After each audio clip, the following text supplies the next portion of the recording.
Jadi kalau nggak Biar ditafsir biar berarti dia bentar anak bentar dulu. Allah ya? Sebentar. Oke. Iya, anak Allah itu siapa? Kan dijelaskan lagi sama Alkitab. Heeh. Anak Allah itu ya Allah itu sendiri. 1 Yohanes 5 ayat 20.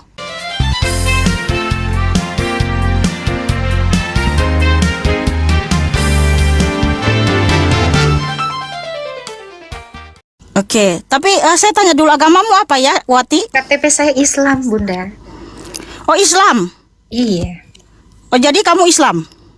KTP-nya Islam, betul. Iya, KTP-mu Islam. Yang saya tanya, keyakinanmu apa? Keyakinan saya percaya Tuhan Yesus. Oh, udah percaya Tuhan Yesus. Iya, tapi saya Kamu- mau bertanya itu. Boleh Oh, kamu dijelaskan? percaya? Iya, ya, kamu percaya Tuhan Yesus itu dia adalah Bapa yang baik, Bapa yang kekal? Yesus, ini makanya saya mau nanya dulu itu. Iya, kan kamu bilang percaya Tuhan Yesus. Kamu percaya dia adalah Bapa yang mulia, Efesus 1 ayat 17? Apakah Yesus itu Bapa? Iya, 2 Korintus 1 ayat 3, terpujilah Allah Bapa, Tuhan kita Yesus Kristus, Bapa yang penuh belas kasihan dan Allah sumber segala penghiburan. Saya cek dulu ya, 2 Korintus berapa? 2 Korintus 1 ayat 3. 2 Korintus 1 ayat 3. Iya. Izin belajar ya, Kak ya. Silakan. 2 Korintus berapa tadi, Kak? 2 Korintus 1 ayat 3. 2 Korintus 1 ayat 3 saya baca dulu ya. Terpujilah Allah dan Bapa Tuhan kita Yesus Kristus, Bapa yang penuh kemurahan dan Allah sumber segala penghiburan. Terpujilah Allah dan Bapa. Ini gimana? Terpujilah Allah Bapa. Oke, ya saya tunjukkan ke kamera ya. Boleh.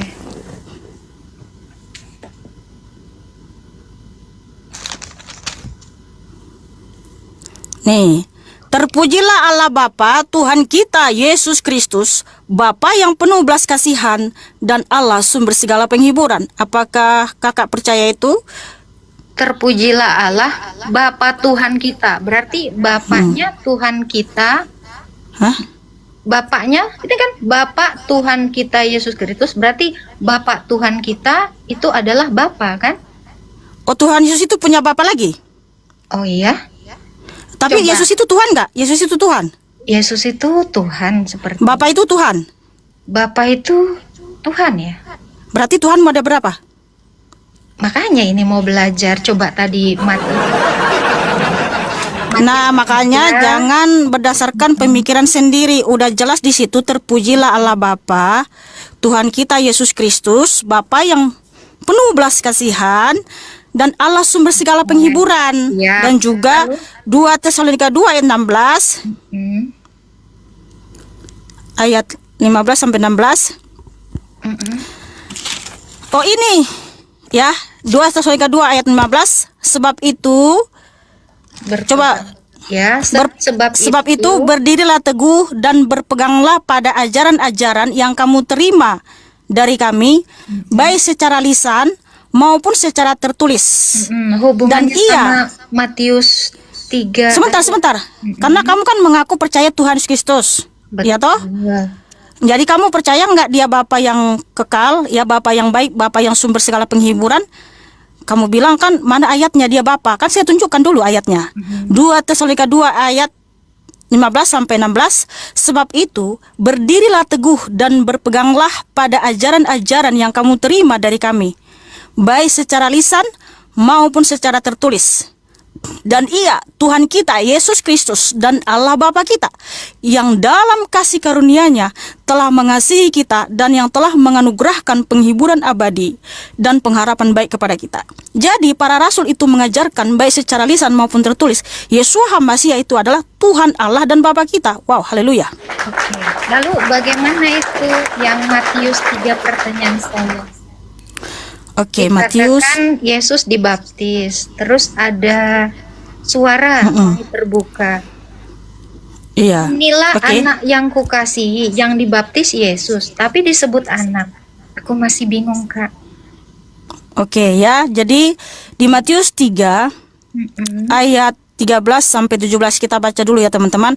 Alkitab itu nggak perlu kita tafsir, biar firman Tuhan yang menjawab dirinya sendiri ya. Maka datanglah Yesus dari Galilea ke Yordan kepada Yohanes untuk dibaptis olehnya. Tetapi Yohanes mencegah dia, katanya, "Akulah yang perlu dibaptis olehmu, dan engkau yang datang kepadaku?" Lalu Yesus menjawab, katanya kepadanya, "Biarlah hal itu terjadi, karena demikianlah sepatutnya kita menggenapkan seluruh kehendak Allah." Dan Yohanes pun menurutinya. Sesudah dibaptis, Yesus segera keluar dari air, dan pada waktu itu juga langit terbuka dan ia melihat Roh Allah seperti burung merpati turun ke atasnya. Lalu terdengarlah suara dari surga yang mengatakan, "Inilah anakku yang kukasihi, kepadanyalah aku berkenan." Nah, suara siapa ini? Ya kan?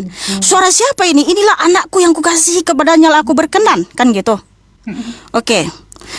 Kakak tahu nggak kenapa Tuhan Yesus disalib? Hubungannya sama ini? Ada hubungannya sama ini. Kakak tahu nggak kenapa Tuhan Yesus disalibkan sama orang Farisi? Menebus dosa. Karena Tuhan, alasannya kenapa Tuhan Yesus disalib sama orang Farisi? Kenapa orang Farisi ngamuk?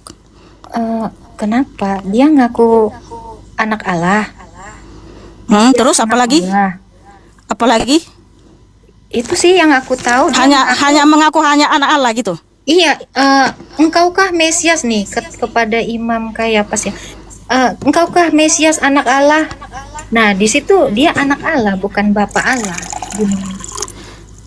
Iya, berarti Tuhan Yesus itu hanya mengaku hanya anak Allah, maka disalibkan gitu.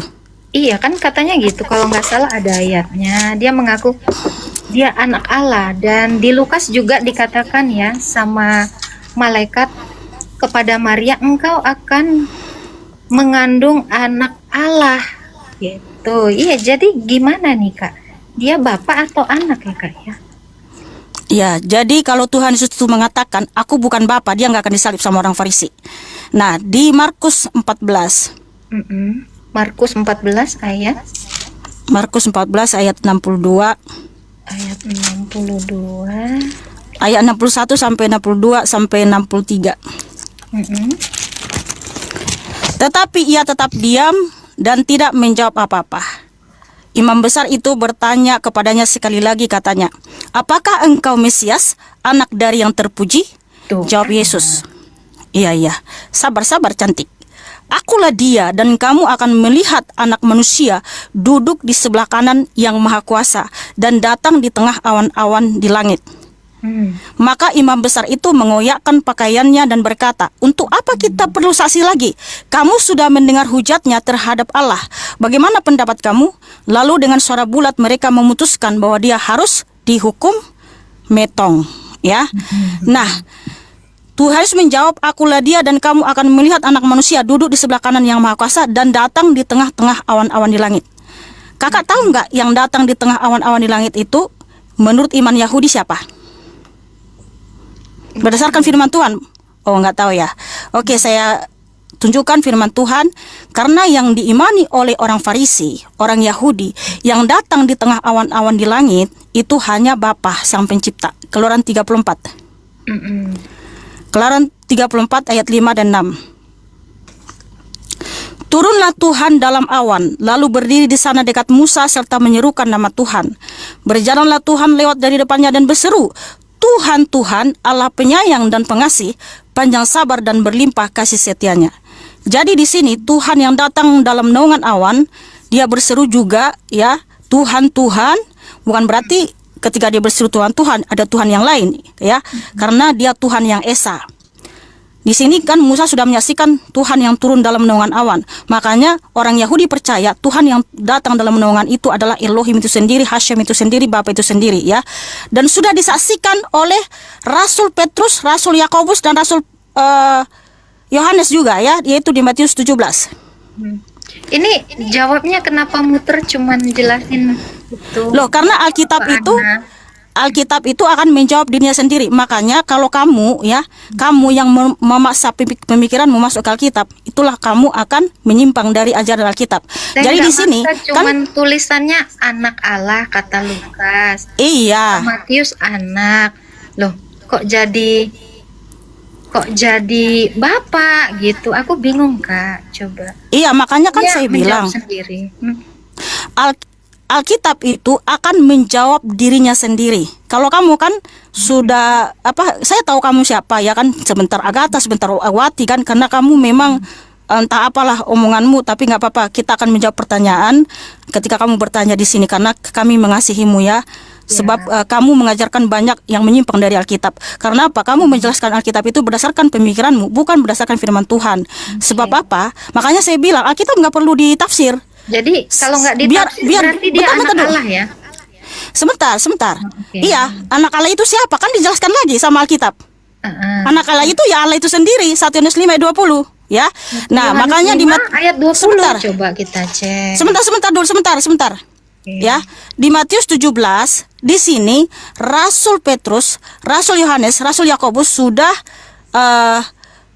melihat apa yang terjadi ketika Tuhan dimuliakan di atas gunung ya. Matius 17 ayat 4 sampai 5. Kata Petrus kepada Yesus, "Tuhan, betapa bahagianya kami berada di tempat ini. Jikalau engkau mau, biarlah kudirikan di sini 3 kemah, 1 untuk engkau, 1 untuk Musa, dan 1 untuk Elia." Dan tiba-tiba sedang ia berkata-kata, turunlah awan yang terang menaungi mereka, dan dari dalam awan itu terdengarlah suara yang berkata, "Inilah anak yang kukasihi, kepadanyalah aku berkenan, dengarkanlah dia." Sementara di Markus 14, Tuhan Yesus menyatakan dia yang datang dalam naungan awan. Kan Tuhan menyatakan dia yang datang dalam naungan awan. Di sini ada yang datang dalam naungan awan yang berseru juga, "Inilah anakku yang kukasihi, kepadanya lah aku berkenan." Wow, haleluya. Iya, jadi anak ya, bukan bapak. Kamu mengerti nggak tadi di Markus 14 ayat 62 kan Tuhan Yesus mengaku dia yang datang dalam naungan awan. Artinya ketika roh Elohim, roh kudus berkenosis hadir di tubuh Bunda Maria, bukan berarti surga kosong. Roh keilahian Tuhan Yesus ada di surga, ada di mana-mana dalam waktu yang bersamaan ketika dia juga ada dalam bumi. Iya, makanya Tuhan sedang menyatakan kepada kita, kita harus seperti Tuhan Yesus berkarakter Kristus, rendah hati, supaya Tuhan berkenan atas hidup kita. Karena tujuan Tuhan Yesus datang ke dunia ada 2 hal. Yang pertama, untuk menebus kita dari hukumnya sendiri.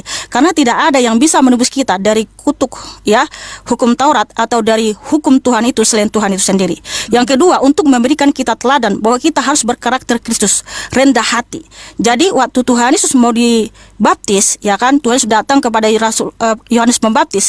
Apa kata Yohanes Pembaptis? "Akulah yang perlu dibaptis olehmu." Tetapi Tuhan menyatakan biarlah hal itu terjadi untuk menggenapkan seluruh kehendak Allah. Kehendak Elohim adalah kita harus berkarakter Kristus, rendah hati. Jadi Tuhan Yesus Kristus adalah Tuhan Elohim dan Bapa. Ketika dia datang ke dunia, dia juga disebut anak Allah. Orang ngomong ya. Kan kamu bertanya? Iya, ini jadi gimana? Jadi saya jelasin. Kata Lukas, engkau akan mengandung yang disebut kudus anak Allah. Terus tiba-tiba jadi Bapa Allah. Ini nggak ada Bapa Allah. Yesusnya nggak ada Bapa Allah. Itu dia Bapa. Jadi gimana? Di dalam Alkitab tidak ada Bapa Allah. Oke, Allah Bapa. Oke. Nah, ini juga Yesus ini. Jadi gimana ini penjelasan Matius tadi? Jangan muter-muter gitu. Kan tidak muter-muter, berarti saudari nggak menanggap tadi, nggak menyimak. Karena kan Tuhan menyatakan dia yang datang. Aku kasihi. Terus tiba-tiba jadi Bapak, gimana ceritanya? Kan tadi Tuhan Yesus sudah menyatakan. Iya, tadi Tuhan Yesus menyatakan di Markus 14 ayat 62 ya, bahwa dialah yang datang dalam naungan awan. Iya. Nah, sementara di Matius 17 sudah disaksikan rasul-rasulnya yang datang dalam naungan awan yang berkata juga, "Inilah anakku yang kukasihi." Itu sama dengan komparasi ayatnya dengan di Matius 3 tadi. Berarti yang datang dalam naungan awan yang bersuara, "Inilah anakku yang kukasihi" siapa? Ya, roh keilahian Yesus sendiri itu juga. Anak Allah kan? Terus kenapa Tuhan harus menyatakan dialah yang datang dalam naungan awan? Iya, kan yang datang dalam naungan awan kan hanya Bapa. Coba baca Ibrani 1 ayat 1 sampai 2. Coba. Ibrani 1 ayat 1 sampai 2. Coba dibaca. Setelah pada zaman dahulu Allah berulang kali dan dalam berbagai cara berbicara kepada nenek moyang kita dengan perantara para nabi. Pada zaman akhir ini, jadi dulu Allah berbicara kepada semua nabi ya. Pada zaman akhir ini ia berbicara dengan kita dengan perantara anaknya yang ia tetapkan sebagai ahli waris. Oke. Ya, jadi saya baca menurut terjemahan ILT 3 ya. Ibrani 1 ayat 1 dan 2. Elohim setelah berbicara dalam banyak kesempatan dan dengan berbagai cara pada zaman dahulu kepada para leluhur melalui para nabi, pada masa terakhir ini dia berbicara kepada kita di dalam Putra yang telah dia tetapkan sebagai ahli waris segala sesuatu. Melaluinya pula dia telah menjadikan zaman-zaman. Jadi Elohim itu sendiri yang datang, ketika dia datang disebut Putra. Tuh, tadi kamu sendiri yang bilang. Iya, tapi Putra itu dia sendiri juga. Makanya 1 Yohanes 2 ayat 22, dia adalah Bapa maupun anak. Coba Jadi baca antikristus itu Yohanes yang tidak 1. percaya bahwa Yesus HaMasiah itu adalah Bapa maupun Coba anak. baca Yohanes 1 ayat 18. Katanya Oke. menjawab sendiri nih. Jawabannya Betul. semuanya merujuk kepada Iya. Yesus adalah anak Allah. Kenapa jadi bapak ya? Yang namanya Karena Tuhan bilang yang ini menyampaikan kok sendiri. bapak-bapak. Karena bukan bapak-bapak, Tuhan Yesus itu memang Bapa itu sendiri. Kan Tuhan Coba berkata Yohanes juga di Yohanes 1. 14. Coba Yohanes Di 1 situ ayat di dalam bahasa aslinya monogenes, tidak ada kata anak. Artinya tidak pernah kita bisa mengenal Bapa tanpa Yesus HaMasiah. Karena apa? Bapa itu cahaya terang tak terampiri, itu adalah eksistensi Tuhan Yesus, wajah Tuhan Yesus yang sesungguhnya. Jadi supaya kita bisa mengenal Elohim itu, dia harus menyatakan diri. Tanpa menyatakan diri tidak bisa. Yohanes 14 ayat 6 sampai 9, di situ jelas Tuhan Yesus menyatakan, ya. Oke, bentar, kamu ini Tritunggal kan? Coba Yohanes 1 ayat 14. Enggak, saya tanya dulu sama kamu. Kamu Tritunggal kan? Kamu Tritunggal kan? Enggak, saya mau tanya dulu sama kamu. Kamu Tritunggal kan? Firman Allah. Enggak, saya tanya dulu sama kamu. Kamu Tritunggal? Kita diskusi aja, kita nggak usah Iya, diskusi. saya mau tanya dulu sama kamu. Kamu Tritunggal kan? Nah, karena Yesus yang ngajarin itu. Di mana tertulis dalam Alkitab Tritunggal? Coba Matius 28 ayat 19. Oke, Matius 28 ayat 19.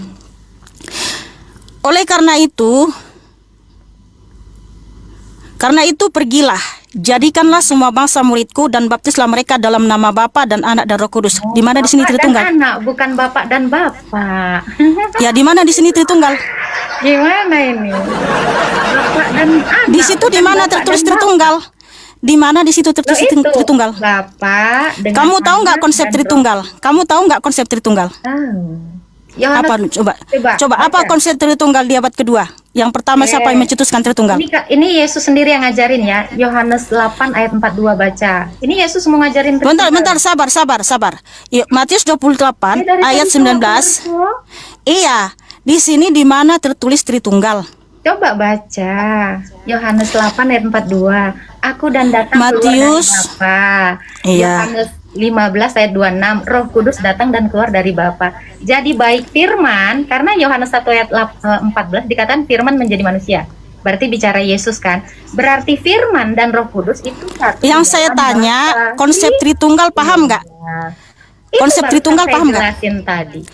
Enggak, jelaskan dulu konsep Tritunggal. Itu barusan tadi saya jelasin. Oh, berarti Anda tidak mengerti Tritunggal. Firman di dalam Bapa. Tritunggal itu Roh Kudus di dalam Bapa, dalam satu hakikat Allah. Makanya aus ya.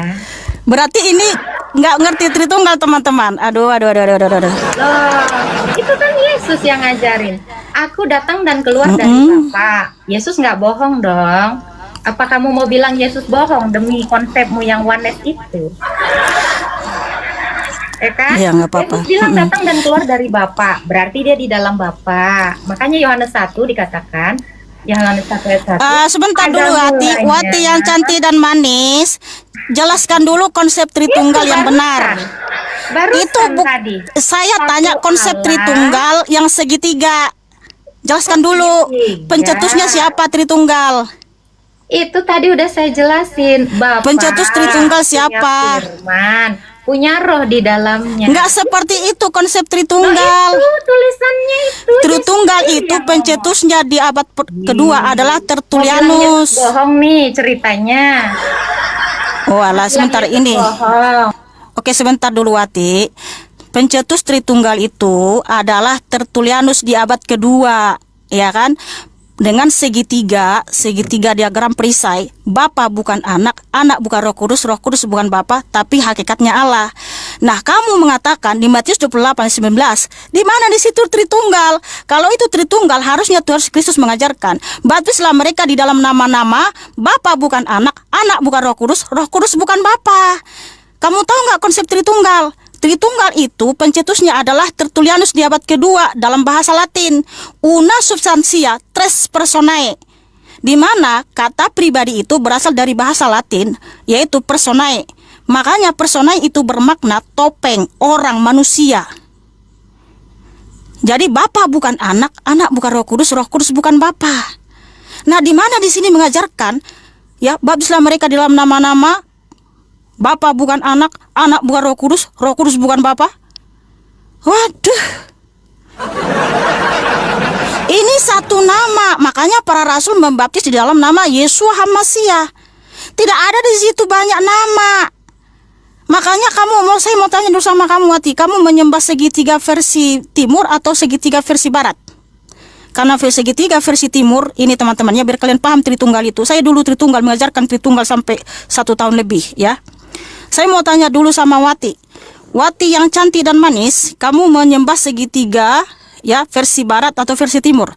Inilah versi timur yang segitinya lancip ke atas. Bapa, ya, ada Bapa bukan anak, anak bukan roh bukan Bapa. Semua kata bukan, makanya memang bukan Tuhan, ya. Nah, kemudian ada segitiga versi barat. Ini Bapa dan anak ini di atas, lalu di bawahnya roh. Nah, kamu menyembah segitiga yang mana, Wati? Segitiga versi timur atau segitiga versi barat?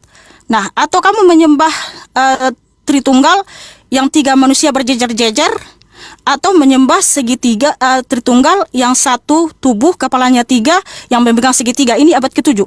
Jadi Tritunggalmu yang mana? Jawab. Kamu menyembah segitiga yang mana nih? Teman-teman kalian menyembah segitiga mana? Versi barat, versi timur, apa versi barat? Tidak ada satupun Tuhan Yesus mengajarkan Tritunggal, ya. Tritunggal itu buatan Tertullianus di abad kedua. Pencetusnya adalah Tertullianus. Makanya mereka pasakkan Tuhan Yesus itu bukan Bapa, padahal Tuhan Kristus itu, ya, sudah menyatakan di Yohanes 14 ayat 6 sampai 9. Sekiranya kamu mengenal aku, pasti kamu juga sudah mengenal Bapakku. Sekarang ini kamu telah mengenal Dia dan telah melihat Dia. Jadi saya mau tanya sama kamu, Wati yang cantik dan manis, kamu menyembah segitiga versi timur, versi barat, atau menyembah Tritunggal yang manusia 3 berjejer-jejer dari abad kedua sampai abad ke-6, atau Tritunggal yang manusia 1, kepala 3, memegang segitiga?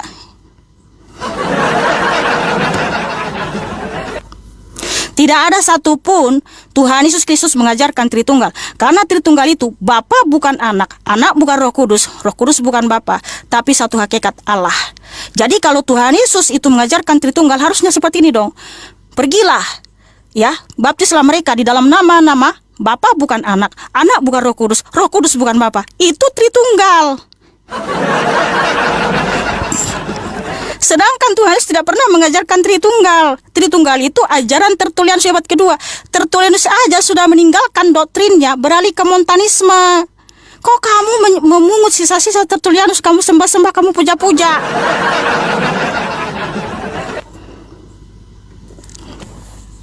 Dan juga kamu yang menghina Yotefafe. Agatha, saya sampaikan kepada kamu, kalau kamu tidak bertobat, ya, kalau kamu tidak berubah.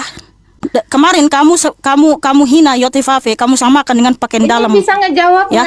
Kamu samakan Yahweh itu dijawab dulu. Sama dengan obat nyamuk. Inilah anak yang kukasihi, kepadanya lah aku berkenan. Dijawab dulu. Kenapa jadi Agatha, Gua dari tadi. Karena anak Allah itu adalah Allah itu sendiri. 1 Yohanes 5:20. Nah, sekarang saya mau tanya sama kamu. 1 Yohanes 5:20. Yesus sendiri bilang, Bapa mengutus aku. Yesus bohong ya, kamu yang benar ya. Yohanes 8:24. Kalau kamu tidak percaya bahwa akulah Dia, yaitu Bapa, kamu akan mati dalam dosa-dosamu. Yohanes 8:24. Kalau kamu tidak percaya bahwa akulah Dia, kamu akan mati dalam dosa-dosamu. Saya mau tanya sama kamu. Iya, jawab dulu. Kamu menyembah segitiga versi timur apa versi barat? Lu ngoceh mulu. Kamu nggak tahu Tritunggal. Konsep Tritunggal aja kok nggak tahu. Gimana itu? Jadi gimana? Yesus Anak mengatakan, Allah adalah Allah itu datang sendiri. dan keluar dari Bapa. Coba Iya. bahasa Indonesianya gimana? Katanya Iya, karena kita di menjawab. benar, karena ya Berarti Bapa bukan Yesus. ya itu kan katamu. Nah, Kan Tuhan Yesus berfirman Yohanes 8:24, kalau kamu tidak percaya bahwa akulah dia siapa Bapa, kamu akan mati dalam dosa-dosamu. Itu loh, penting, itu Yesus fundamental. Ibrani 1. Teman-teman Di Yohanes 8:24, siapa yang bisa mengampuni dosa kalau bukan Bapa itu sendiri, Elohim itu sendiri? Alkitab ya. Kamu Ya yang Allah. memelintir. Kamu pasakan Tritunggal, kamu pasakan Tritunggal ke Alkitab. Dan keluar gantian dong Mikana. Masa Bukan karena kamu itu sudah mengajarkannya hal yang menyimpang dari Alkitab. Kamu menghina Yotevave, kamu samakan dengan pakaian dalam, kamu samakan Yotevave dengan obat nyamuk. kamu mau ngasih saya ngomong nggak? Enggak, di mana tertulis dalam Alkitab Tritunggal? Tunjukkan. Yohanes Di mana? 8 ayat 4. Yohanes 8? Yohanes 8:42. 15 ayat Satu ayat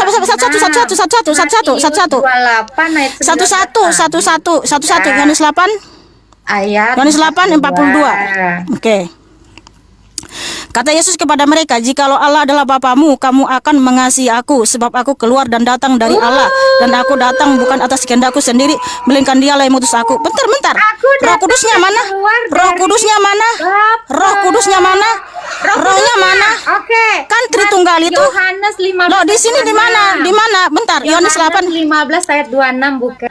Sebentar dulu Bunda Wati, kan Tritunggal itu 3 pribadi, 1 hakikat, bisa dibedakan tapi tak terpisahkan. Nah, kalau kamu bilang ini Tritunggal, rohnya mana? Bentar dulu, Roh Kudusnya mana satu lagi? Yohanes 8:42. Kalau kamu bilang Roh Kudusnya kamu ambil dari kutip. Yohanes 15 Kan Tritunggal ayat 26 itu 3 pribadi, 1 hakikat, bisa dibedakan tak bisa dipisahkan. Kalau kamu 15 ayat 26 buka dong. Katanya sebentar, sebentar dulu, sabar. Gini, kan kamu di sini mau belajar, malahan kamu di sini mau memasakkan Tritunggal. Tritunggal itu ajaran Tertullianus abad kedua, itu adalah pagan Yunani, ya. Jangan kamu pasakkan bawa ke Alkitab. Tritunggal itu 3 pribadi, 1 hakikat, bisa dibedakan tapi tak bisa dipisahkan. Nah, kalau di sini Tritunggal, lalu rohnya di mana? Baca. Nah, kalau kamu bawakan dari ayat lain, dibaca. Yohanes 15 ayat 26 baca. kalau kamu bawakan dari ayat lain, ayat sebelumnya juga Tuhan Yesus sudah menyatakan. Boleh saya baca Alkitab? Oh alah, bentar. Kalau kamu mengambil dari ayat lain, Tuhan juga menyatakan Yohanes 8 ayat 24 ayat sebelumnya, kalau kamu tidak percaya bahwa akulah Dia, yaitu Bapa, kamu akan mati dalam dosa-dosamu. Jangan kamu pasangkan bahwa Tritunggal di sini. Makanya saya tanya sama kamu menyembah Tritunggal yang mana? Versi barat, versi timur? Utus keluar dan datang dari Bapa. Yohanes 15 ayat 26. Baca. Tritunggal itu Baca 3 dulu. pribadi, 1 hakikat, tidak bisa dipisahkan. Kalau ini Tritunggal, lalu rohnya di mana? Konsekuensi logisnya di setiap ayat harus ada roh. Konsekuensi logisnya harus ada Bapa bukan anak, anak bukan Roh Kudus bukan Bapa. Yohanes 15 ayat 26. Iya, di sini sabar Wati, ya, sabar Wati. Kan Tritunggal itu 3 pribadi, 1 hakikat, bisa dibedakan tapi tak bisa dipisahkan. Sebentar, kalau kamu membawakan ayat yang lain, Tuhan juga menyatakan Yohanes 8:24, kalau kamu tidak percaya bahwa akulah Dia siapa? Bapa, kamu akan mati dalam dosa-dosamu. Yohanes 10:30, aku dan Bapa adalah satu. Yesaya 44 ayat 6, yang awal dan akhir itu hanya Bapa. Bapa juga berfirman di Wahyu 1 ayat 17-18, jangan takut, akulah yang awal dan akulah yang akhir. Aku telah mati namun lihatlah aku hidup abadi selama-lamanya. Jadi jangan kamu pasangkan Tritunggal itu ajaran pagan teman-teman ya. Jangan kalian sembah segitiga berlubang. Itu Tuhan Yesus sendiri yang bilang datang dan keluar dari Tidak ada satupun kata Tritunggal dalam Alkitab. Tritunggal itu buatan Tertullianus di abad kedua. Pencetus Tritunggal aja sudah buang doktrinnya beralih ke Montanisme. Kok kamu pemungut? Ayo, Yohanes Kok kamu memungut ajarannya? Ya, kok kamu memungut? Baca dong. Yohanes. Pergilah dan jangan berbuat dosa lagi, ya. Kan kalah dia, diminyut dia. Coba kamu jelaskan, tapi nggak dibuka. Zaman, aduh, gara-gara kau, Dasar. Tuh kan, dia langsung gitu kan, kalian lihat kan? Kayaknya Bunda bilang juga apa? Ambil hikmah yang terbaik. Dan kita harus membuktikan dan melakukannya, sehingga orang-orang di luar sana semakin mengerti maksud daripada setiap firman yang mereka selama ini pertanyakan, maka dalam kehidupan kita lah menjadi faktanya, sebab hidup kita ini adalah suratan terbuka bagi orang-orang yang belum percaya. Sampai jumpa di video berikutnya. Tuhan Yesus memberkati. Shalom. Segala sesuatu yang masuk lewat mulut, keluar lewat mulut. Jadi tidak mungkin ada orang kerasukan roh jahat kalau tidak orang itu